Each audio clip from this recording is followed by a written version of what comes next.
कला में अपने श्री रामपाल जी का सतलुज सीनियर सेकेंडरी स्कूल है। तो इनके पास तो बच्चे हैं, वहाँ पर शिक्षा ग्रहण कर रहे हैं और वहाँ पर अच्छे पदों पर भी हैं। आज जो बच्चे वहाँ से पढ़ करके निकले हैं तो बहुत अच्छी बात है। तो स्कूल में भी बच्चों को ये शिक्षा अगर दी जाए तो अच्छी बात है। और मैं ये कहना चाह रहा हूँ कि अपने जो है ना आर्य समाज के जो व्यक्ति ज्यादातर बैठे हुए हैं इसमें, मैं इस बात को भी जानना चाहता हूँ कि वो व्यक्ति सारे विद्वान हैं, कोई वैसे नहीं है सुनने के लिए आए हैं या अपनी मेजोरिटी बनाने के लिए आए हैं कि हम ज्यादा दिखेंगे इसलिए आए हैं। कोई ना कोई तो बात है, रामपाल जी ने जो थोड़ी कड़वी बातें कही हैं वो समाज की बुराइयों को देखते हुए कही है। लेकिन चार वर्ण हमारे ब्रह्मचर्य, जैसे आश्रम है, पहला ब्रह्मचर्य, दूसरा गृहस्थ, तीसरा वानप्रस्थ और चौथा संन्यास। और किसी भी आर्य समाजी को हम खड़ा कर देंगे तो वो चारों वर्णों को बढ़िया ढंग से तरीके से समझा सकता है, बता सकता है कि 25 साल तक ब्रह्मचर्य काल में आप है उसमें विद्या अर्जित करें, अपना जो है ना ताकत को अर्जित करें, बुद्धिमान बने, बलवान बने। और उसके बाद गृहस्थ में चले जाते हैं तो 25 साल के बाद 50 साल तक गृहस्थ में रहें, उसमें सुयोग्य संतान पैदा करें। और वहां पर जब 50 साल आपके हो जाते हैं तो बच्चे आपके सामर्थ्य हो जाते हैं, कामयाब हो जाते हैं, तो वहां से 50 साल के अंदर हम वानप्रस्थ में चले जाते हैं। और वानप्रस्थ में जाने के बाद फिर वो बाहर घूमना और जो कुछ खोया है गृहस्थ जीवन में उसको दोबारा प्राप्त करना और आगे बढ़ाना। और सन्यास 75 साल के अंदर सन्यास में जाकर के उसके बाद तो फिर वापिस आना ही नहीं है, जो जीवन बचा है वो सारा ही सन्यास में रहे, ऐसा सभी जानते हैं। और आर्य समाज आज आप देख रहे हैं 418 गांव पड़ते हैं रेवाड़ी में। 418 गांव के अंदर अगर देखा जाए तो ये माइक में बोल रहे हैं या चुपचाप बैठ करके बात करें, अपने भाइयों में बैठ के बात करें, ये थोड़ा दुख का विषय है। 418 गांव के अंदर 18 आर्य समाज रेवाड़ी जिले के अंदर नहीं है। सन 69 से बालदन कला में है, सन 69 से पहले कोसले में है, उससे पहले बीकानेर में है, जहां जहां भी आर्य समाज है। मैं मानता हूं आर्य समाज हैं, 2 दिन का प्रोग्राम होता है हर साल, ऐसे ही प्रोग्राम कर करके उसको समेट करके रखते हैं, 2 साल के बाद फिर उसको निकाल लेते हैं। और हर व्यक्ति के मुंह में एक जवान पे एक बात होती है कि आर्य समाज आगे क्यों नहीं बढ़ रहा है। आर्य समाज आगे न बढ़ने का एक नहीं अनेकों कारण है। अब यहाँ पर बैठे हैं आप लोग, ना तो आपकी पत्नी साथ है, ना आपके बेटे साथ हैं, ना आपके पोते साथ हैं, ना आपके पड़ोसी साथ हैं, अकेले आगे जाकर के बस सिर्फ इसलिए आर्य समाज को मैं ही बढ़ा के आऊंगा, मैं ही आर्य समाज को आगे बढ़ाऊंगा। जब तक आपने देखा है दूसरे पंथों में, मेरे पीछे बैठे हैं जो मैं बोल रहा हूं वो समझ नहीं रहे हैं, दूसरे देशों के हैं और कुछ मुस्लिम कंट्री के भी हैं। मैं जो बात बोल रहा हूं ये अपने धर्म के प्रति, धर्म तो खैर एक ही होता है, वो तो सब जानते हैं, धर्म तो एक ही होता है, लेकिन इनके भी जो मत है, मतांतर हैं, जो पंथ हैं, लेकिन उसके अंदर ये अपने बच्चों को भी सामने खड़ा करते हैं। अच्छे से अच्छा, बुरे से बुरा काम करते हैं तो भी बच्चों को खड़ा करते हैं, किसी जीव की हत्या करते हैं तो भी बच्चों को खड़ा करते हैं। अगर देखो हम जीव का गला काट रहे हैं और इस गाय का या किसी पशु का, और ये कैसे तड़प रहा है, तो ये तड़प रहा है तो बेटे तुम निर्दयी हो जाओगे, उनका दिल पत्थर हो जाएगा और वो ऐसे मार काट करने के लिए समर्थ होंगे। ये भले ही मेरी यूनिवर्सिटी में पढ़ते हैं जहां पर मैं पढ़ता हूँ, मैं MA का स्टूडेंट हूँ अपने इस डायरेक्ट यूनिवर्सिटी के, ये भी वहां पर ये हॉस्टल में रहते हैं। इनकी इच्छा जाहिर हुई कि इसी चले आपके देखे कल्चर कैसा है, आपका यहाँ का एनवायरमेंट कैसा है, यहाँ के लोग कैसे हैं, तो इन्होंने जैसे कहा तो मैंने इनको साथ लेकर के आना उचित समझा। वो चलो यहाँ पर आएंगे अपने, तो ऐसे इनको ये आए हैं। तो मैं एक आर्य समाज के बारे में यही बात कहना चाहता हूँ, बैठ करके विचार कर लो। आज से लगभग 4-5 साल पहले मैंने एक मीटिंग करने का प्रयास किया था। यहाँ पर जो आर्य समाजी बैठे तकरीबन उनकी नॉलेज में होगा, और मैंने मीटिंग के अंदर यही एक जो उसका हमारा जो उद्देश्य था वो यही था कि आर्य समाज को एक करके आगे कैसे बढ़ा जाए, आर्य समाज हम कैसे बना सकते हैं, आर्य समाज घर घर के अंदर कैसे पहुंचा सकते हैं, ये मैंने उसका रखा था। तो उन्हीं आर्य समाजियों ने उसका विरोध किया और उन्होंने कहा आप क्यों कर रहे हो। मैंने कहा जी मैं इसलिए कर रहा हूँ कि मैं खाने की बंदोबस्त करूंगा, मैं आपकी व्यवस्था करूंगा, मैं पानी की चाय की व्यवस्था करूंगा, मैं आपकी दरी बिछाऊंगा और आने जाने का खर्चा भी मैं उठ लूंगा, कोई बात नहीं है। लेकिन सारे जिले के रेवाड़ी के लोगों को यहाँ बुला करके और हम एक साथ बैठ करके एक गोष्ठी करेंगे और उसके अंदर विचार किया जाएगा, सबके हम विचार लेंगे कि आर्य समाज पीछे क्यों रह गया है। इस बात के ऊपर एक व्यक्ति जिसका नाम नहीं लेना चाहूंगा, उन्होंने इस बात को खंडित किया पूरा और इस प्रोग्राम को बिल्कुल स्थगित किया। और करूंगा तो मैं करूंगा, बाकी आप कौन करने वाले हो, तो आपके पास तो कोई पद भी नहीं है। अब मैं पद कैसे ले सकता हूँ? कभी सवाई माधोपुर, कभी त्रिपुरा, कभी गुड़गांव, कभी सिरसा, कभी हिसार। अभी मैं एक जगह पद लेके बैठ तो नहीं सकता, लेकिन कुछ आपके साथ मिलकर के काम तो कर सकता हूँ। इसलिए उन लोगों ने ये बात उठा करके और उन्होंने दोबारा से वो कुछ मीटिंग कही, वो कोई खास हो नहीं पाई, लेकिन हम मैं करता तो जरूर लोग इकट्ठे हो सकते थे, क्योंकि हजारों व्यक्ति उसके अंदर और भी आते।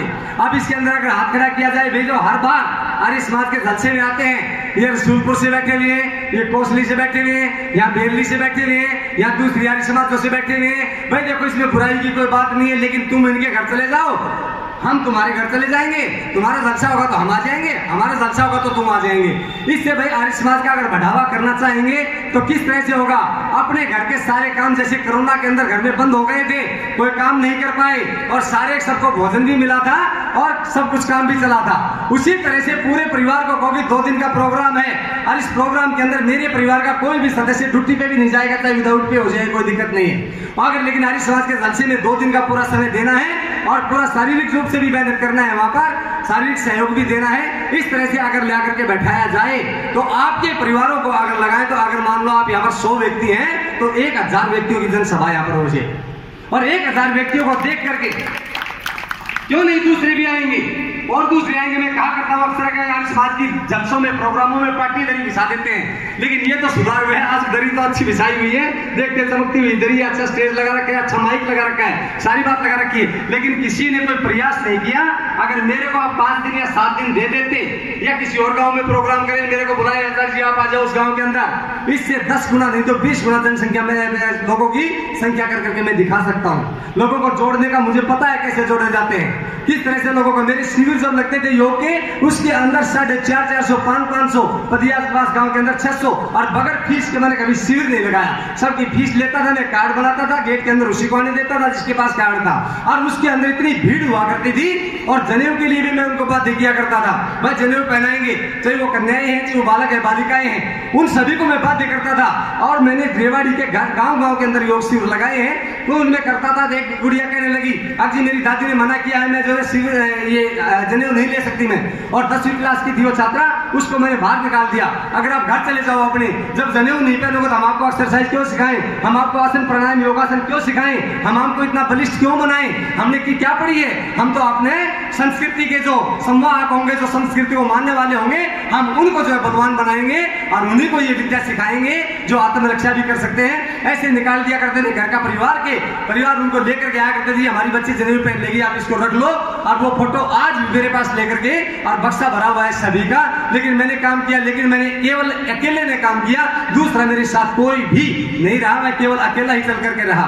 इसलिए मैं कहता हूँ अगर आर्य समाज को बढ़ाना चाहें तो किसी भी गांव के अंदर मेरे को अगर बुला लिया जाए जी 5 दिन के लिए आ जाओ, वहां पर भीड़ करना मुझे आता है। जाटरा गांव में एक प्रोग्राम था और उस प्रोग्राम के अंदर मैंने कहा था भाई जो अब ये भीड़ बैठी है ना, शाम के अंदर इसके दुगनी भीड़ आप देख लेना दे सकते। और वास्तव में मैं शाम के टाइम बच्चों को लेकर के और गली गली के अंदर जाकर के नारे लगाए, ऋषि ध्यान के नारे लगाए, समाज के नारे लगाए, और लगाने के बाद में लोगों ने कहा वास्तव के अंदर जो भीड़ थी उससे भी ज्यादा भीड़ हो गई है। तो भीड़ करने के कारण है अगर उनको आप बुला करके वो बात सुनेंगे, बात कानों में पड़ेगी तो वो जरूर कहा करते कि आर्य समाज की बात तो ऐसी है जो सुई की तरह चुप जाती है। तो आर्य समाज की बात सुनने के लिए कम से कम आए। कई बार मेरे को जागरण में बुला लेते हैं, भागवत में बुलाते हैं कई बार। और भागवत के बारे में आपको पता है महर्षि दान ने क्या कहे, भागवत के रचने वाले अगर परमपिता परमात्मा तुझे मां के गर्भ में ही मार देता तो भागवत के अंदर जो श्री कृष्ण जी जो है ना योगी है उसके ऊपर लांछन लगाए हैं, वो लांछन नहीं लगते। ऐसी सी बातें महर्षि दान ने कही है। आपके पास एकाट्य बातें हैं, आपके पास यज्ञ पद्धति है, वैदिक रीति से आप करोगे तो कोई गलत नहीं बता सकता, लेकिन पौराणिक करेंगे तो आप उसकी 10 कमी छाट सकते हो। तो आपके पास इतना अच्छा सिद्धांत, इतना बढ़िया सिद्धांत है, 20,379 मंत्र 4 वेदों के अंदर विराजमान है, तो उनको आप पढ़ करके इतने विद्वान बन करके बलिष्ठ बन करके हर तरह से और समाज में उतरे हैं। लेकिन देखा जाए तो चंद भीड़ है। फिर हमारे भाई कहीं कह दिया करते हैं, बोला आचार्य जी अच्छी जगह पे भीड़ कम हुआ करती है। मैं क्यों? बोला सोना होता है वो तो थोड़ा ही होता है, उसकी कीमत बहुत ज्यादा होती है। यानी कि कहने का भाव ये है कि ये लोग थोड़े हैं लेकिन ये करीम है, एक तरह से ये बहुत अच्छे लोग हैं, विद्वान लोग हैं, और एक एक व्यक्ति पता नहीं कितनों को बना सकता है। इसलिए प्रयास किया जाए, कोई ना कोई जो इसकी चर्चा कर लो, बैठ करके इसका कोई समाधान कर लो। अगर चाहते हो आर्य समाज को बढ़ाना, कमाल की बात है, मेरे को एक गांव आप दिखा दो जिसके अंदर ओम शांति ना हो। आप बताइए, बताओ जी, कोई ओम शांति के बगैर कोई गांव है कोई पूरे जिले के अंदर? आपका गांव देखो, ये इन्होंने काम किया, इसका मतलब तो ये बता रहे हैं कि हमारे गांव में कोई ओम शांति का एक भी व्यक्ति नहीं। एक भी व्यक्ति ओम शांति का नहीं है। आप पूरे जिले के अंदर एक आपके गांव का अलावा और भी कोई गांव है कि आपका ही गांव है? आपके गांव भी है। ऐसे ऐसे गांव ढूंढने से मिल जाते हैं, और एक गांव बगैर ओम शांति का अगर मिल गया तो हम सारे खुश हो रहे थे। बोले और कोई कहे अगर हमें कोई एक आर्य समाज के बगैर कोई एक गांव दिखा दो जिसके अंदर आर्य समाज ना हो, तो कितनी आर्य समाज होंगे आपको पता होना चाहिए।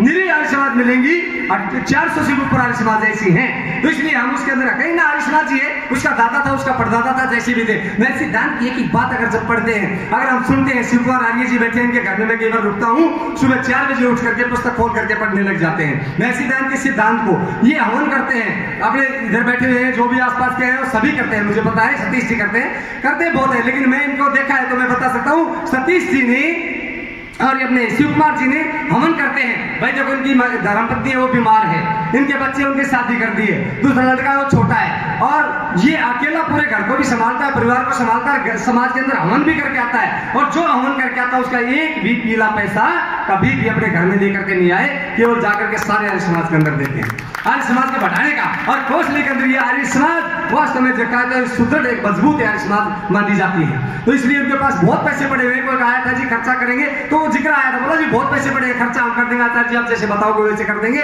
इसलिए आर्य समाज को आगे बढ़ाने का काम किया जाए। एक बार सभी बैठ करके विचार करें और विचार करके इस बात के ऊपर जरूर मंथन किया जाए कि भैया आर्य समाज हमारा पीछे क्यों रहा, आगे कैसे बढ़ सकता है। उसके अंदर हमारा आपके साथ भरपूर सहयोग रहेगा। और कहते हैं ताकि छठा नियम पढ़ के देखो, आर्य समाज के अंदर जितनी चीजें हैं और महर्षि दान के अंदर जितने गुण थे, ये दोनों चीजों को अगर देखते तो मिलती नहीं है। कहते हैं अगर महर्षि दान में क्या गुण देखना चाहते हो, बोला कोई सज्जन है तो भाई संयमी नहीं होगा, कोई संयमी है तो वक्ता नहीं होगा, वक्ता है तो कर्मठ नहीं होगा, कर्मठ है तो पुरुषार्थी नहीं होगा, पुरुषार्थी है तो गोभक्त नहीं होगा, गोभक्त है तो देशभक्त नहीं होगा, देशभक्त होगा तो लेखक नहीं होगा, लेखक होगा तो ब्रह्मचारी नहीं होगा, ब्रह्मचारी होगा तो सन्यासी नहीं होगा। अरे सारे गुण भी बोला किसी में मिल जाए तो अपने आप को जहर और कांच पीस के देने वाले को एक पैसे की रुपयों की थैली देकर के भगाने वाला इस दुनिया में कोई नहीं मिलेगा। बताओ कोई बराबरी नहीं है, कोई तोड़ नहीं है जिस चीज का, और उसको सुनने वाले लोग कम, और पाखंड है, अंधविश्वास है, दुनिया को बहकाने वाले हैं, उनके अंदर भीड़ ज्यादा। तो इस बात को तो बुद्धिमान लोग भी पहचान सकते हैं, और बुद्धिमान कहते हुए समाज के अंदर ही होते हैं। तो हम क्यों नहीं इस बात को पहचान करके आगे बढ़े।